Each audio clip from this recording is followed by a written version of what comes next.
Well, if you're watching this and you've seen my other videos, welcome back. Like the Slim Shady song, Guess Who's Back, Guess Who's Back. Well, last video I made, I was talking about an article I found about some experiment was cells and the cells made eyes or whatever. I think it was about trying to cure some eyesight diseases and whatnot. But I kind of touched base with what condition, some of my medical issues and my thoughts on that. And I thought I'd do a little more in-depth about me and what it is I like to do and different things, and more about what my day-to-day struggles are. Unfortunately, you can tell by the sound of my voice, I suffer from a hearing problem. I'm what they consider hard of hearing. I know I need a damn haircut. But I suffer from a hearing problem called being hard of hearing. So I talk funny. So I, down through the years, got to thinking, I think it's always started about in elementary school when reality kind of started hitting. Like, hey, I'm different than the rest of the people. Not necessarily different, but, you notice something, you notice how people treat, everybody, nobody knows what to think, but, yeah, I had a hearing problem, so I talked funny from being hard of hearing. I used to wear hearing aids. I don't now because I just haven't gotten around to getting to the clinics, get my hearing tested and so forth, and getting new hearing aids, because the ones I had broke on me. They finally ran their due date. Electronics and gadgets and devices are not meant to last. Well, a sample, take a look at these cars nowadays, and so if they just don't last as long as the old cars used to be. But basically, yeah, that's, if you watch my videos and you get a good laugh, like, man, this guy sounds like some funny dumb hick, whatever, or hey, he sounds like that Boomhauer from King of the Hill.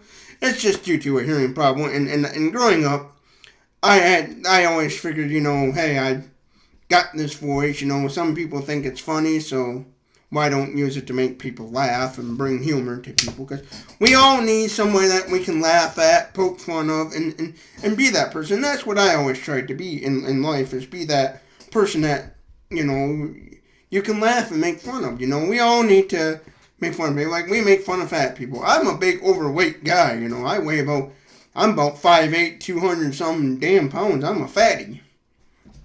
I'm the guy that goes to the beach, takes his shirt off, and, and grosses people out with his hairy fat guy, But that's one of the things I struggle from. And then if you ever notice, sometimes it focuses in, but I also suffer from what they call lazy eye. I discussed that as well. That's what kind of intrigued that. And basically all it is I just got some muscle or something other than my lazy eye that's just causing my eye to kind of go in one direction, So, and having that as well, it also got me thinking, hey, I got the voice, I got a lazy eye, I look funny. And I seen the humor in it, and I just started thinking about ways how that's funny, and I found the humor in it, so I thought I'd make people laugh, mostly telling old hick stories or something, and telling about what I grew up around, because when I was a kid growing up, I grew up in a poor family. I lived out in the country in an old mobile home trailer. I was what they call white trash redneck. I was trailer trash. I lived in a 14 by 70 single wide mobile home trailer made back in the 80s, and when I came along, the thing was practically a piece of shit, but my dad, he didn't make a whole lot of money, so he had to make do with what he got, and he did his father duties, because I was lucky as a kid growing up that I had both of my parents. My mom and dad were both happily married, and they stayed together until my mother developed a medical problem and passed away from it. And then, of course, in 2017, my father passed away. And my mother, she passed away in 2008 from a liver disease trouble. She had complications with her liver. She had diabetes for many years, and it took a toll on her liver somehow, and she developed, because she had for many years diabetes and developed some liver trouble. And so she passed away in 2008, and then my father passed away, and so my parents would have, if they were both still alive today, they would have been happily married, one of those couples that, they stayed till death do them part, when it came to marriage. My parents got married in the 80s, and they were, I say, married close to almost 30 years, like 27 years or 28 years, something like that. I can't exactly remember the exact date in the 80s where they got married, but yeah. And that's what made me laugh, because one time I used to, when I was a young kid, I went to a garage sale and I bought cassette tapes of Jeff Foxworthy and kind of redneck comedy, and I noticed with my voice down through years that I kind of sounded like a hick, like some old backwoods southern country hick type person when I actually live in Michigan. I sounded like some goofy hick, the typical, one that you would see sitting in his front yard, sitting in his front yard, and everybody's driving by thinking he's having a yard sale because all the shit he owns is out in the front yard, the type of redneck. He mows his lawn, he finds a car and says, "Hey, Mamo, look at this, I done got us a car. Hope there's a title for it," That's just what my voice sounded like. I thought I sounded like a hick, so I always acted like a hick, went around like a fucking hillbilly and stuff, and I grew up around those people. I had family members that were unfortunately kind of on the lazy side and stuff, that used to sit around and smoke cigarettes and drink beer and live off government assistance while getting a paycheck out of their mailbox type people, I grew up around white trash, I was born into that stuff. And then when I listening to Jeff Foxworthy comedy and stuff like that, I realized there's people out there that find that kind of lifestyle funny, so talk about it and make fun of it, Make fun of how you grew up and ways I lived. I lived in an old single wide trailer that was next to this old abandoned house that my parents for many years used as a tool shed, I remember as a kid when we had a well down in the basement of this old abandoned house to pump water into our trailer, and in the wintertime the pipes freezing up and my dad having to go down there like an old hillbilly with a kerosene heater and a salamander force heater and a heat gun trying to, in the middle of winter, unthaw pipes and swearing at everything. And I remember as an old hillbilly, as a young toddler, young kid, living like this with frozen pipes and all that stuff, because we didn't have much, and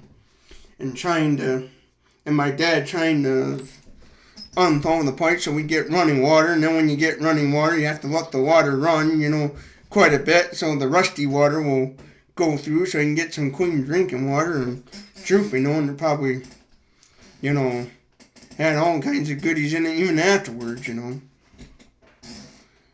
Even after you ran and let the rusty water through, I remember getting the hard water stains on clothes and all that stuff, and so I grew up pouring that stuff. So I thought, the best way to deal with that stuff is make fun of it, laugh about it now, and so that's what kind of my goal is, to just make it laugh. I remember my father and their stuff being around people who were the shade tree fix-it men. They didn't need any helping hand, and were shade tree fix-it guys, and those types of people that would use the term like, "Boy, that there purrs like a kitten, I tell you what," and them old rednecks that they get them some old beater up rust bucket fucking piece of shit junk car, and they gotta brag about how it purrs like a kitten. And you're thinking, what in the hell kind of junkyard did you get that son of a bitch out of? That kind of stuff. Like, I remember there's one guy my dad knew, he had bought this old car out of a junkyard, and he bragged about it and said that was the best running car ever. And my dad was kind of like, thought to himself, if I was him, I'd save up the money and try to get something a little bit better than that. And he goes, that's just me, but,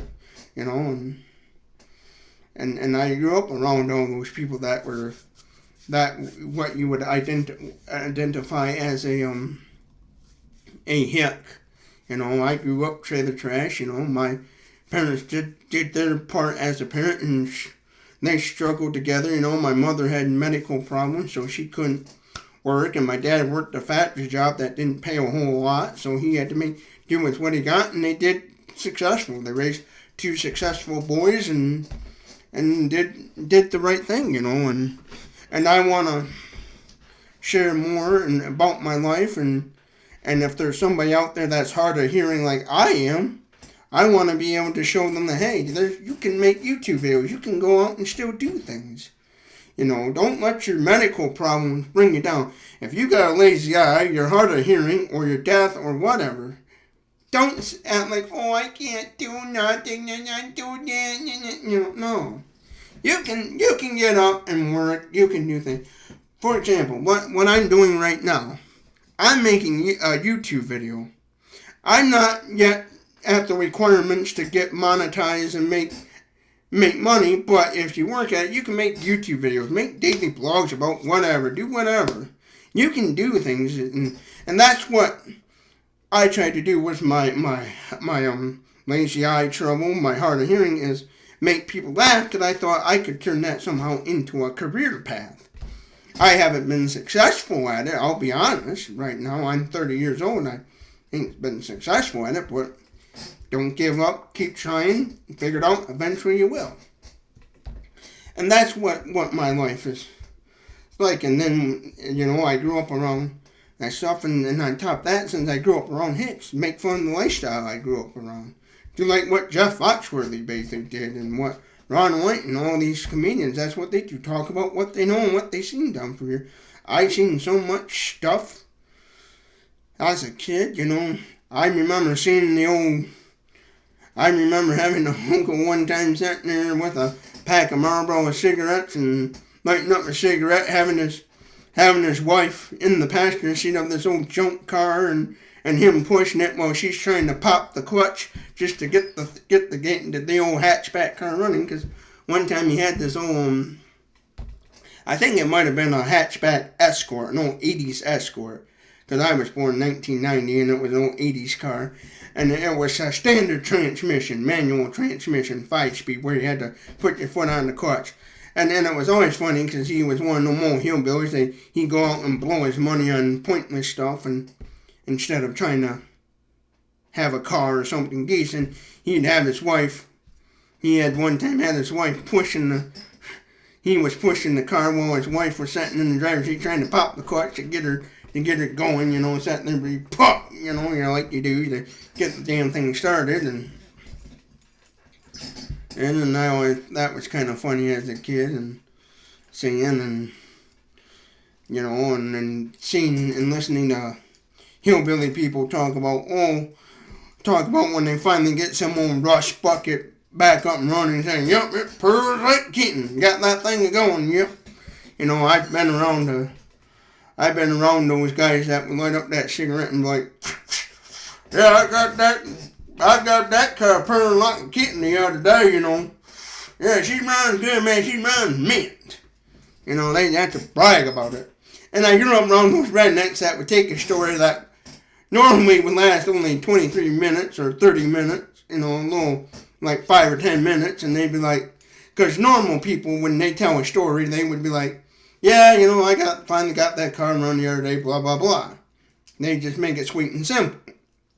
Short and sweet. But rednecks, I grew up around the hicks where they'd spend there for the next hour telling about every little detail about, yeah, I got that running, I had to get my 10mm socket out, my 9/19/14, you know, get my half-inch in my half-inch wrench and all them wrenches out, and I had to tighten that bolt, you know, I had to tighten that bolt there on that alternator. Yeah, I had to wiggle that carburetor around a little bit, you know.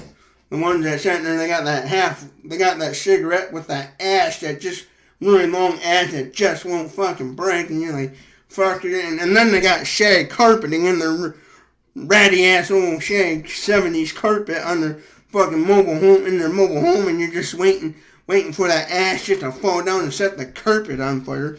Those were the rednecks I grew up around. And you're just sitting like, come on, When they whip that cigarette around that, and that ash is just not breaking, kind of, rednecks and stuff. And that's one of the things I grew up around. So that's what got me into kind of talking about doing some redneck comedy and doing hit comedy, whatever you want to call it, trailer trash comedy. And then, I also grew up around the women who dressed for the body they wanted, not the body they have. I've been around the women who dress for the body they want, not the body they have. The ones who wear tank tops that look like bras on them. The ones that wear tight pants that, oh good Lord, you can see camel toe for days on end. And then they always wear those dirty old pink flip-flops that look like they should have been in the garbage years ago, The ones where you're walking and you see them walking around Walmart and you're looking and you're like, how in the hell is anybody fucking that? And then you see the man and you're like, holy shit, she's got a husband? Fuck!